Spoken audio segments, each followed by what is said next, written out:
We're going to probably, a lot of us, go see family over the holidays, and we will run into family rules that are unwritten and not discussed. And what I would love is if we can make some of those things overt. Connecting couples through the holiday season with the real Emhoffs. Hi, I'm Angela Emhoff. And I'm Chad Emhoff. We're here in our series on the holidays and how we kind of survive in some ways through those holidays. Today we're going to talk a little bit about just our family rules is what we're really talking about. The dynamics that play out when we're home and with people that are close to us. But really, there's kind of two sets of family rules that we're going to talk about. The first one is, what do we want our family rules to be in our family? How do we want this family to function? But the one that really shows up around the holidays is our family of origin, how those rules played out, and what did we historically do. And so we're going to talk through that a little bit today and discuss how we want to address that. Kind of what are the family rules? What are the ideas that come up when we go home and spend more time with the place in the place that we grew up. And so how do we recognize that? How do we see it? And what are the good things about that? What are the bad things about that? What kind of keeps us healthy and going forward? And what kind of throws us back or takes us off track? As Angela mentioned in the last episode, what kind of tends to wreck our train over this holiday season? And so we're going to discuss some of those things and see if we can kind of break that down for you and give you a little more clarity around maybe share some of our stories, but also kind of help you kind of notice some of yours too. I want to just really start off by trying to define what is a family rule. If you're new to even hearing that your family has some systemic rules or some rules, these aren't written rules. It would be a lot easier, by the way, if they were written, but these are a laminated card they hand you. Here's the rules. Here's the rules. Uncle Bob always carves the turkey. These are unwritten rules that our families just have. And a lot of times you don't necessarily know what they are, but you definitely know when they've been broken. It's tense. It can feel overwhelming. Somebody gets offended. And so what we want to really try to do in this episode is help you understand how to navigate your family rules from your original or family of origin, but also give you permission or really encourage you to recognize that you and your partner, and if you have children, your children, you are a family, and your family gets to create your own rules. And you might adapt some of the family rules that came from your family of origin. I feel like two people can come together and merge the best of their families of origin. But also you can say, hey, that was a rule I never really liked, or that was something that always stressed me out a little bit. And so that's something I want to dismiss until we go home for the holidays, home meaning to see our family of origins. And then we possibly have to try to figure out how to navigate those rules that aren't our favorite. And so is there a better definition or something that we can more clearly? I think the best way to talk about this is to kind of go through it and discuss what are the rules that we have. To talk about the family rules and kind of say, oh, this is what a family rule is. I think we can theoretically know it, but it really shows up best if you kind of give an example. Yeah. So it's an ambiguous term until we define it. So let's dive into some of them. Yeah. The first thing that comes to my head when I think about family rules is our hotel story. Oh gosh. From back whenever it's the first year we're married. And your family comes into town. We're graduating, actually, also. This was that was 9 years ago, I think. And it was both of us graduated with our Master's in Marriage and Family Therapy. And so it was a big graduation. And because we were graduating, I think the graduation was like 4 December, days before Christmas. Yeah. All of our families, Chad's family and my family, all came into town. And so we had to navigate. We were in a small little rental house at the time. 2 bedrooms. It was not big, not big, 900 square feet or where something. Where we could host all of our siblings and our parents. And so we had to navigate who was going to stay where. And Chad had a conversation with his dad, and his dad said, hey, I just booked a hotel. I got a great deal on it. You should call Angela's dad and tell her dad about the deal. And so Chad was like, thanks, Dad. And he hung up the phone, and Chad said, hey, you should call your dad and tell him this hotel I called you. We weren't together. Oh, this okay. is another fun little aspect because I'm not able to read her face or any of that stuff. Like I'm like, hey, call. Like, my dad just told me this. I'm gonna call. You should call your dad and tell him to book a room there, and then they could all be in the same space. And right? there was radio silence on the And other Angela side just of the gets phone. quiet. She doesn't really get quiet. If your pursuer gets quiet, there's a problem. Just FYI. It's true. Right. And so I was like, in my body, everything knotted up. And I didn't know at that time it was against the rules for our family members to stay at a hotel. But when he said that, I was like, that is not going to go over well. And I said, I'm like, what? I'm like, what are you talking about? I said, no, don't call my dad. That's not going to go over well. He said, it's okay. I'll call. And I thought, oh my gosh. In my head, you guys, I'm going, I mean, they're grown-ups and they have the money to stay at a hotel. It's not a dollar problem. No. And it's a great deal, by the way. But I'm like, and so that's a value thing for me. But I'm like, what the heck is she talking about? Why? It's right down the street. And we're talking 3 minutes away. I'm like, why couldn't they stay at this hotel that's right by our house? I'm like, this does not make sense to me. Everybody will be more comfortable. Wouldn't that make sense? And so he kind of talked me into him calling my dad. She wouldn't do it. I had to do it. There's no way I was doing it because it hit my body and I realized there is resistance. There's a hesitation. There's a reason I can't define what the reason is, or I couldn't really clearly lay out what would happen, but I had a pretty good idea that it wasn't going to be good. So this is how it goes. I call her dad and I go, hey, how you doing? Oops, sorry. Hey, how you doing? We've got this. My dad called me, let me know there's this great deal on a hotel right down the street. I thought you guys might want to book it. And he goes, oh, let me, wait a minute. I'm going to talk to Debbie about it. And I'm like, Debbie's my mom. Yeah, and my dad, by the way, is Cajun French. So he's trying I'm not really trying hard to be, I'm trying not to do the not accent. give you the full Cajun French accent that my dad responded with. And so he's like awkwardly, like he's not really a fumbly person. Like he's normally going to be pretty direct precise and forward. And so I'm like, what just happened? Like that was so weird. I think he said, it's okay. We'll bring an air mattress and stay, in your the living garage room. or something. No, the living room first. And Chad said, well, we have some friends coming in too. And so we already had, there was already somebody staying in our extra room. We had an air My brother had 4 kids at the time. that were in an RV in our driveway. We had one bathroom to share. A friend of mine was on an air mattress in the living room. We had somebody sleeping on the couch. So Chad explained this and my dad said, oh, we can put the air mattress up in your garage. And Chad's like, no. It's not heated. It's not like, heated. I'm like, that doesn't work very well. And it was full because it was a temporary house we were living in until we bought a house. And so we had a lot of stuff in the garage. And so all that to say, my dad said, oh, we'll figure something out, and hung up the phone with Chad. And I don't know if Chad called me and said, hey, I had the talk. It went okay. I'm like, yeah, we had a conversation. No, I remember I called you and I'm like, hey, I talked to your dad. It was a little weird, but I think he's okay. I think he's cool with it. And then I go on with my day. I'm working, right? So I'm like, I'm doing my stuff. 30 minutes later, I get a call from my sister-in-law.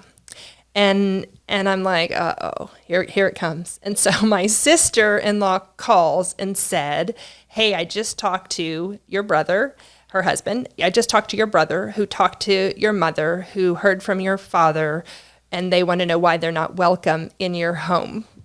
And that was it. That was the family rule etched in stone. I mean, come on, man. And so I had to do a repair, and I called back and I explained that we were really sorry. We didn't mean to offend them. That wasn't it at all. But we had to navigate the situation. By the end of the whole thing, my parents did actually stay with us in our extra bedroom, and we put my brother up at a hotel. And I remember it was like a year later, and I had the conversation with my mom, and I said, Mom, why do we have a family rule that you're not allowed to stay at a hotel? And she said, oh, we don't have that rule. I'm like, no, we do. Here are the specific examples. And she said, And she actually had a conversation with my dad about it. And they came back and said, because their parents at the time didn't have the finances to stay and would usually bring a camper or stay somewhere. And so for reasons that were like historic in my family of origin, you didn't stay at a hotel, but how that translated was just that you just never stayed at a hotel. And Chad's family... And it was almost offensive to even... consider it. I even told your dad, I think in the third conversation we had about it. We had a lot of conversations about this. I'm like, I'll pay for the hotel. It's a great deal. Like, I don't think anybody wasn't about the money. Yeah.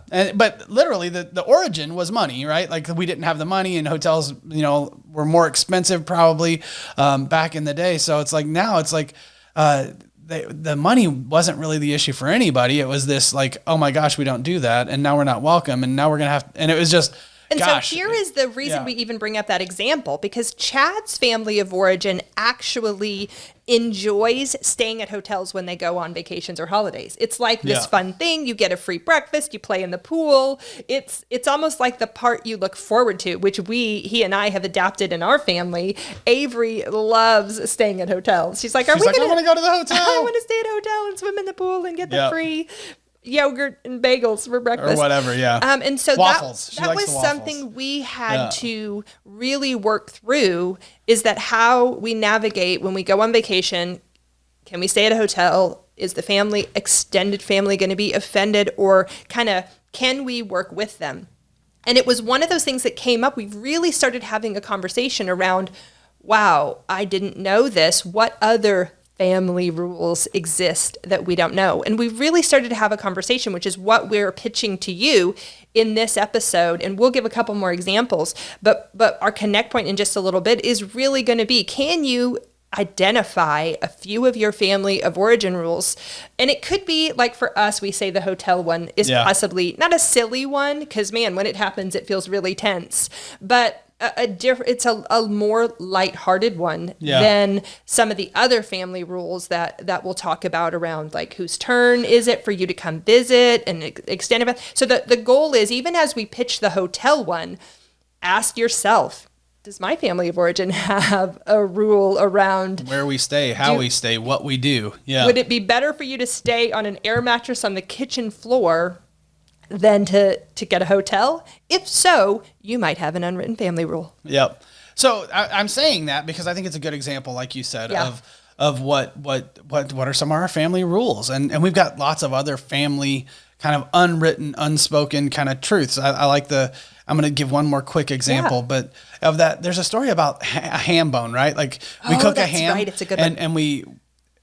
So a daughter was like, "Hey, why do we cut the bone on the ham off? Why do we cut it off?" And she said, "I don't know why we do that." She asked her mom, and mom's like, "I don't know why we do it." It was something she saw the women who were making the meat for the family So dinner. she goes and asks her mom, like grandmother now, and grandmother's like, I really don't know why we do that either.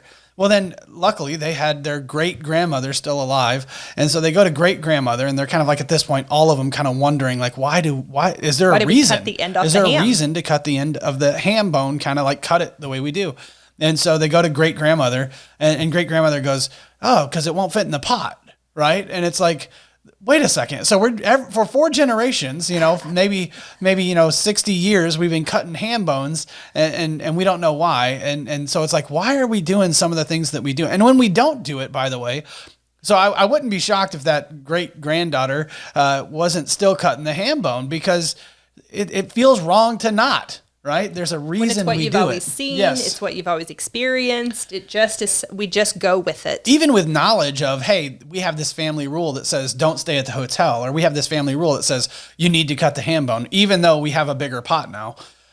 It's really hard to adjust some of these things without an intentional effort. So that's why we're talking about it. We're gonna probably, a lot of us, go see family over the holidays, and we will run into family rules that are unwritten and not discussed. And what I would love is if we can make some of those things overt. We're gonna make these hidden things that aren't, again, not bad. It's not bad to cut the ham bone necessarily. But the things that we do, no need to waste it if you have a big enough pot. I mean, who knows? I mean, and if it's something you say, we do this for tradition, okay. But no, it's a tradition. And if you have awareness around it, then when I go to call Angela's dad and say, hey, we're thinking you should stay in a hotel, I know, maybe I don't need to do that. Yeah. Is it such a hassle for him to sleep in the one extra bedroom we have? No, it's not really. Put the ham in the pot when grandma or mom isn't in the kitchen, so they don't see. Well, you can make a plan for it. There's another one we want to bring up too. And so one of the reasons we're using our rules as an example is so you can start to kind of think, what are the things we rub up against? Maybe you recognize that your partner's family does something that you're not familiar with. And so my family tends to be really energetic. I feel like we have a family of pursuers, although somebody has to withdraw at some point. Usually in my family of origin, it was me. But a lot of energy, and we are constantly going and doing. Usually there is an itinerary, and like every moment of every day is planned. And so that's what I'm comfortable with and used to. So Chad adapted to that really well. He came in, he was ready to go, he enjoyed the activities. And then I remember the first Christmas or the first time I visited his grandmother, who I think is in her 90s, and the aunts and the uncles, the grandmother's children live within the area. And so they all come over on a regular basis. The first time I went there, they sat down at the kitchen table and they just stayed at the kitchen table for most of the day. Like 4 or 5 hours. Every day for the whole time we were there. And so I think he could start to see me getting jittery or anxious, like, aren't we going to go do something? It was like, I remember the word. It was like, we had gotten there at like 9, and at about 10:30, she's like, 9 a.m. At 10:30, I'm like, do we have a plan? What is happening? And like, almost like nervous, scared what's happening a little bit. Like, and I'm like, we don't know this, right? Like, I don't know that. I'm like, this is how this goes. I'm like, what do you mean? For 6 hours every day? Stuff. And it wasn't like we're like, I don't know. It wasn't like, to me, I'm like, yeah, that's what you do. You go sit in the kitchen at the table and you hang out and you talk. And then my Uncle John will come in and he'll bring in something and then we'll talk about that. And then somebody will, like about noon, they'll start talking about, hey, you want to go see a movie? And then maybe we'll plan a movie at some point. Or, one of those tins of cookies gets put into the table. Probably about an hour later, all the cookies are gone. Somehow somebody makes lunch. I don't even know who does that, but it's there. And so there was this like, I had to figure out a strategy since my body was not used to that. I had to figure out a strategy basically to survive at that time. Survive seems like a harsh word, but the reality is to be okay and to be steady during that time. And so over the course of the years of our marriage, we would do board games or we would do cards. There was a doing that was important to me that we brought to the table. I would make those Ritz cracker with the peanut butter dipped in chocolate cookies right there at the table. So it was a table activity. I came up with a lot of table activities to overcome the anxiety I felt in such an opposite rule than what my family of origin did. Another one that I learned with his family of origin is if a cousin or somebody came in and they wanted to go see a movie or run to the store and go shopping, they kind of divided. Like some always stayed there at the table, probably because his grandmother, who's older, was there and couldn't go. So somebody stayed with grandma and they kind of divided and conquered and went their separate ways and enjoyed it and then all came back. In my family of origin, everybody stays together and we all do everything together. And if one person is like, no, I'm going to stay back, there's usually a good amount of like, why do you want to stay back? Why don't you want to be with your family? Why don't you want to be included? Yeah, I know I've been at your house whenever I was like, I might just stay here or I might do this or I've got to work or whatever. And I mean, it's not a bad thing, but her dad's like, oh, we don't have to go then. We could all stay here, I guess. You know, like you can feel the energy of like, no, we're together. Like, and what a good thing, right? That feels nice if you know about it. But if you don't know about it and you don't know what's going on, it's just like sitting at my grandma's table and not knowing what's coming. You're going to sit there for 3 or 4 hours maybe. And I don't think we've ever sat there that long personally, but my aunts and uncles for sure have. Yeah, for sure. And I don't know if I ever have in my entire life, but I would say that if you don't know that's happening, then it really can lead to fights because, and what we do with some of these unwritten rules is we start to say, we attribute things to our partner or to our family or mother-in-law, so to speak. So it's like we're sitting at that table and Angela might be thinking, or actually let's think about her family. I'll speak for myself. I might be over here thinking, oh my gosh, can they ever slow down? Do they just have to be so distracted all the time? Why are they so consumed? And now I start to think really bad thoughts about her and her family. And that's how we get in fights we could get into a fight right over that very topic. I remember the time when he did say, I'll stay back. And my dad said, well, we don't have to go then. I felt like guilt for him. Like I really was like, Chad, we can do that later. Come with my family. I don't want us to not. I think I went. I think I remember us going. It is your fault that we don't get to do the thing now. Don't take that on yourself. You know, like it was like go play putt-putt in January too. It wasn't like, I don't think it was anything great. Either way, there was this tension I felt in my body when he was breaking the rule that I put pressure on him to just comply with the rule and didn't see his autonomous identity, didn't see that he wanted to stay back, didn't recognize that he needed some space. That's not allowed. Come with us. So being mindful of what your family rules are is important. And then also being mindful of how they're going to affect or land on your partner, and being able to have that conversation where you can navigate that space and include your partner, or give your partner permission to not feel the need to comply, both. So here's a couple, I want to say 2 or 3 more things. And so we might take a couple extra minutes here, but I'm just saying, we have to know these rules in order to change them or to alter them. If we don't know that they're happening, then it's almost impossible for me not to attribute what's happening to Angela or to her character. To blame. And now it becomes between me and my spouse. Now it's a fight. Me and my partner. And I don't want it to be that. So that's why we're talking about this. These family rules will show up around Christmas, around holidays, around travel with family. And so I want to encourage you to have a plan between the two of you to say, what are the family rules that we're going to be facing, and how do we want to address those family rules in our family and with us? Because when we get married, when we engage with each other, when we start this new family, we have to find a way to put our rules in place, to implement our new rules. It doesn't mean that we have to never go do what their family wants to do, or that we never sit at the kitchen table. It means that we say, can we have our set of rules, and can we recognize the external forces and have a solid base, a solid foundation between the two of us with the new set of rules that we want to implement. So that's really what we're talking about, is can we go on a holiday? Can we go on a vacation and engage with each other and recognize the external forces, recognize that we are no longer under our parents' rules, but that we have our own rules and we have our own family system that we want to have in place for ourselves and for our children, for Avery. And so that's the connect point here, is to be able to have a conversation with your partner that says, hey, can you identify maybe just one or a few of your family rules and share them with your partner? For me, I would say, Chad, so my family has a rule that we don't stay at a hotel. If there is any family member within a 60 square mile radius of where we're going to bring our air mattress and we're going to stay on their living room floor before we stay at a hotel. That's a family rule, and we need to navigate if that's okay or not. And so what we're asking you to do is see if you can identify one of yours. And maybe you can't, and a great thing to try to do, and hopefully it doesn't cycle you up, is to ask your partner what your family rule is. Like, hey, Chad, do you recognize that my family does something that's a little different than your family? That's a way you can find these rules as well and have a conversation about them. Now, a quick disclaimer I want to say is you don't necessarily want to try to go back to your family of origin and change the rule. That doesn't always go well. Getting my mom and dad to not stay at a hotel or to stay at a hotel, probably never going to happen. But for us, we still need to align on what the plan is going to be. Yeah.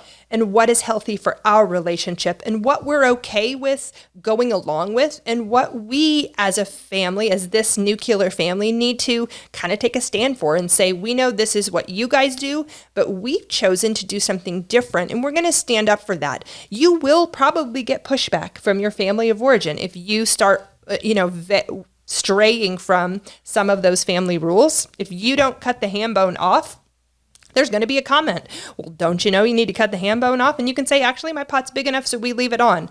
You might have to kind of take a stand for that. If the ham bone's worth it. Yeah. Or you go, you know what, it's not worth creating a fight in our family, and so we're going to go along with it. And so that's the big thing in this, is that we recognize it. We kind of know that they have their rules. And are we connected enough to implement our rules, and what rules do we want to implement? Yeah. So that's our episode. Yeah. Good job. Being able to identify rules and share them with your partner, have a conversation or strategy around them. Man, we really appreciate you listening to us. One of the best things you can do for us that we're really grateful for is share our podcast with a couple you think might benefit from it. And if you feel comfortable, you can like us or give us a comment or a review on iTunes or Spotify. It really is important to us continuing to grow. And so thank you so much for listening. We hope that you can have healthy conversations and connecting conversations around family rules. We'll talk to you next time. Thanks.